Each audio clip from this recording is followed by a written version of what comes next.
We have an old metal building that I'd love to do more projects in, but unfortunately the sound quality as well, not very good. As you can tell, there's a bad echo. So let's see if we can build some simple acoustic panels to dampen that echo and make it easier for your ears. For this project, I decided to go with the simple acoustic panels that you can buy off Amazon. Whenever you buy a large pack like this, you can usually get them for less than $1 a piece. Each of these panels is a 12 by 12 by 1, which is not super thick, but they're lightweight and easy to install. And as you can see here, I'm not new to acoustic panels. I've just never tried to use them in such a large space before, so let's see if it works out. For the frame of these panels, I'm going to use some cedar fence pickets. I mean, in standard form, they're already super lightweight. So now we're going to rip some of these down and make this even lighter. If we rip these down to 3/4 inch strips, I should be able to get at least 6 pieces out of each picket. And we ended up with 6 nice strips and 1 little leftover scrap. If you plan on building a frame similar to this, make sure you get your fence pickets with the least amount of knots, otherwise they could cause issues and fall apart. At 6 feet long, these strips are still really long, and I believe a panel at 6 feet long, well, that would just be really large and possibly a little hard to handle. So I believe if I cut these down at about the 3-foot mark, that'll allow me to make more panels and place them throughout the building a little bit easier. I just did a quick measurement on each of these little squares, and instead of them being 12 inches, they're closer to about 11 3/4. So instead of cutting down our frame to 36 inches long, let's cut it to about 35, because I'd rather these little panels overhang the frame just a little bit than the frame stick out on the ends. Now that I have these cut to 3 feet, looking at them kind of in a rough form, that's still quite large. So I believe what I'm going to do is take some of these strips and actually cut them down into a 2-foot section. And that way I have a little more orientation, whether I want to do it more horizontal or more vertical, and it should be able to fit around the building a little bit easier. To attach these together, you can do a few different ways. You could put them together like this, like a butt joint, and glue them together, or maybe even put some nails or screws to the end, but I don't believe that'll be the strongest. You could also put an inside bracket, or maybe an outside bracket, and secure them together like that. But in my case, I think I'm going to do a half lap on each of those, and that should be the strongest.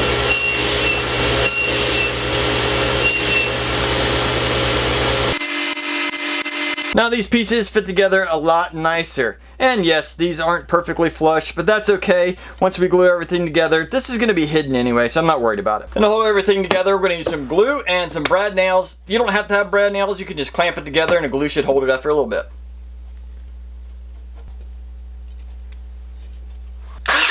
With the outer frame now put together, we need a backboard so that we can attach all the panels to. And if you ever order anything through Amazon like I do, then you get free cardboard boxes delivered to you, and this can make an inexpensive backing. Place your box on a flat surface, take your frame, lay it directly on top, and then you can cut it out and you have your backing real easy. Just make sure that your frame stays nice and square in the process. And if you're having a hard time keeping your frame square under your cardboard, you can always add some hot glue in the corners, and that'll hold everything nice and tight as you cut it out.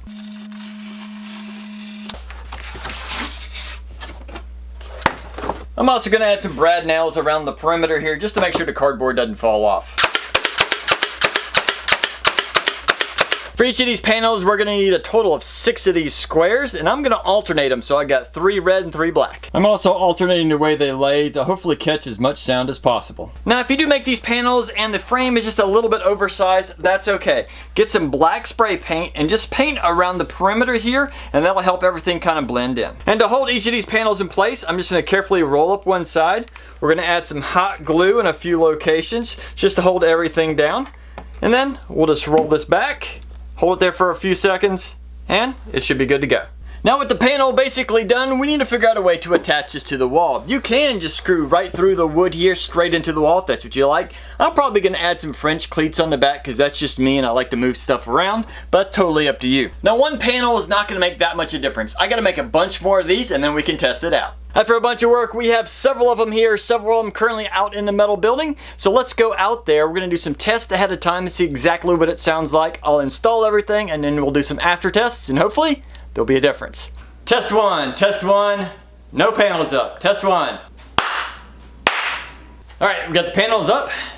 Let's do test number 2. Testing. I think there's a little bit there. Let's try calf lapping. There's still a little bit of an echo. I have a feeling that's because we have concrete floor and a metal ceiling we're gonna have to work on that. And since we have to make some more of these panels, let's explore some of the other ways we can make them. The frame we built earlier is pretty inexpensive, and if we're willing to go up in price, there is a little bit easier way to make one. If we purchase a really thin piece of plywood, now this needs to be as thin as possible, about 1/8 of an inch or smaller, or it's just gonna be too heavy. And just cut this out to the dimensions you need and then glue the panels to it. It's a little bit easier. Using the plywood, we attach the panels just like we did before, and in this case, I'm actually doing a double layer, one on top and one on bottom, and I'll show you more on that in a little bit. Of course, the plywood does not have to be new. For example, this piece right here was actually from a crate that I cut out and tried to salvage. This top side is very uneven and I'm gonna have to go back and square it up. But it doesn't have to be new, it doesn't even have to be pretty, because we're gonna cover these up. Just remember, it needs to be thin so it's not too heavy. Another option to consider is some rigid foam insulation. This is probably about 2 feet wide, about 8 feet long, and might weigh 2 pounds for this whole piece. So that is really lightweight. Now, of course, this right here would do great for any kind of wall insulation for your panels, as long as you have a nice secure backing, but I probably wouldn't consider it if you're just gonna hang it from one end from the ceiling. I don't know if this is strong enough to do that, but for the wall, it should work well. Another option for you is if by chance you have any leftover vinyl flooring, or if you can get it really cheap.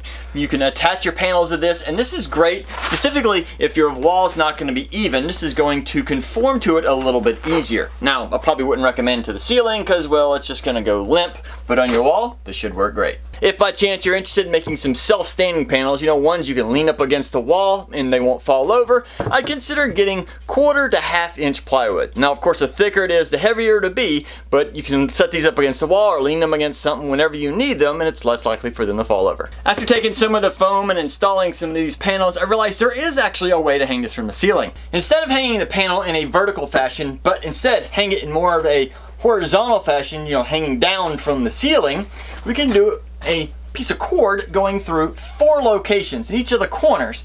And if we support it with a large washer in each of those, that should provide enough support to hold this nice and secure.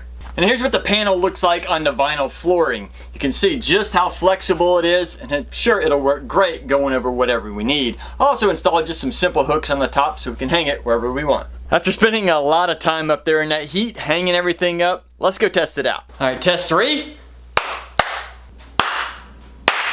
I'm not sure how well you can tell, but that is a lot less echo than it used to be in here. I like this much better. Now, of course, this is not going to be as good as my little shop because, well, it's a lot smaller, and the smaller the space, the less echo you have. So let me show you around to see what I did. Here's one of the 3x2s with a French cleat, so I could put it on my French cleat wall here. In the areas where I didn't have French cleats, I just used some brad nails and secured it to the wall. I can always fix that later. And right over here is a 6x2, and I just have it strung up between the 2 columns of the building. I have a wall in the middle of the building, and I just attached some of the 2x3s with nails. Over on this wall where I have a bunch of wood stored, I used one of the vinyl ones so it could reach out from the French cleat there and wrap nicely over it. Here's another one of the vinyl ones I made, and I just have some hooks holding it to a shelf. Looking overhead, we can see one of the versions made with the foam backing, and it's holding it nice and straight with some string just from a couple of the rafters. And another part of the ceiling, you can see the boards that I made with foam on each side. And the whole point was I have these angled in the direction of where I normally film, and so with the hopes that as the sound goes up at an angle and possibly comes back, it'll catch it on both sides. I also made some of these mobile ones that currently is sitting on a sawhorse just to kind of lift it off the ground. And another one I have sitting on a ladder. These right here are great to move around, that way I can get them out of the way when I need to move big objects. And to help reduce some of the echo off of this concrete floor, I'm using some of these foam floor mats that I purchased from Harbor Freight years ago.